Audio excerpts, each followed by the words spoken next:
Salut à tous! Aujourd'hui je vous retrouve pour vous parler de 5 couvertures qui pour moi n'ont vraiment rien à voir avec ce qu'il y a dans le livre, ou alors juste un peu.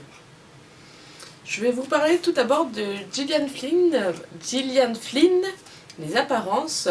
Donc vous voyez, c'est une couverture en argenté comme ça. Et c'est pas du tout, c'est un thriller, et donc à part le fait que ce soit une femme, pas grand chose à voir avec le livre. Vous qui avez lu le livre, qui comptez aller le voir en film, vu qu'il sort bientôt, bon, je vous le déconseille déjà. Moi j'ai trouvé que c'était... J'aime bien les histoires tordues, enfin qui nous retournent le cerveau, mais là, ça a un peu trop retourné le cerveau. Et ça fait 360, c'est revenu à l'endroit, j'ai fait non. Mais vous comprendrez pourquoi la couverture ne va pas du tout avec l'histoire. Nous avons aussi Le vieux qui ne voulait pas fêter son anniversaire de Jonas Jonasson. Très bon livre, mais couverture qui veut rien dire. Certes, c'est un vieux, enfin c'est une personne âgée, mais à part le costume de cochon, je me souviens pas qu'on en ait parlé dedans. La dynamite, si.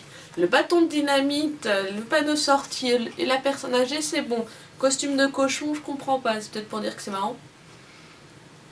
Sinon, parce que monsieur aime bien les explosifs, du coup, ok. Il s'est fait la malle pendant le jour de son anniversaire de sa maison de retraite, ok. Mais sinon, vraiment, le costume de cochon, là, à chaque fois que je regarde cette couverture, je fais pourquoi. Nous avons aussi Marc Lévy, Où es-tu ? C'est déjà un peu plus, ces deux personnes à travers une vitre, sûrement à l'aéroport, vu qu'ils se croisent toujours à l'aéroport. Mais vu comme ça, personnellement, hein, ça se trouve je suis pointilleuse, on dirait que le mec il est invisible, que c'est un fantôme. Vu que c'est... Je sais plus comment il s'appelle son autre livre avec le fantôme. Mais on dirait un fantôme, alors que pas du tout. Il n'y a pas de mort dans ce livre. Enfin, il n'y a pas de fantôme. Et là, les cocotiers, encore à la limite, parce que ça parle d'ouragan, mais c'est tout. Limite aussi. Ensuite, j'ai Christian Jacques, La Reine Liberté, donc c'est le tome 1 de l'Empire des Ténèbres. Où, c'est l'Empire des Ténèbres, le tome 1 de La Reine Liberté.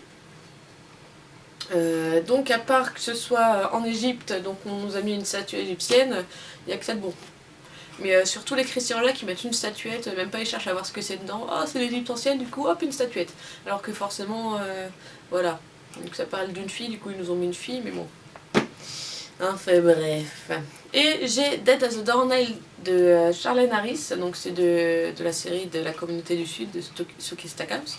Je trouve que les couvertures anglaises, toutes sont un peu tirées par les cheveux. À part le fait qu'il y ait toujours Sookie, un vampire, et qui vole tout le temps. C'est tout ce qu'il y a dans... Et encore. Le vampire il vole, mais... Donc c'est juste parce qu'il y a deux personnages, sinon voilà. Voilà. Donc voilà, c'était les 5 couvertures qui pour moi n'ont... j'aurais préféré que ce soit une autre couverture, n'importe quoi en fait. Mais... Merci à tous d'avoir regardé cette vidéo et passez une bonne journée.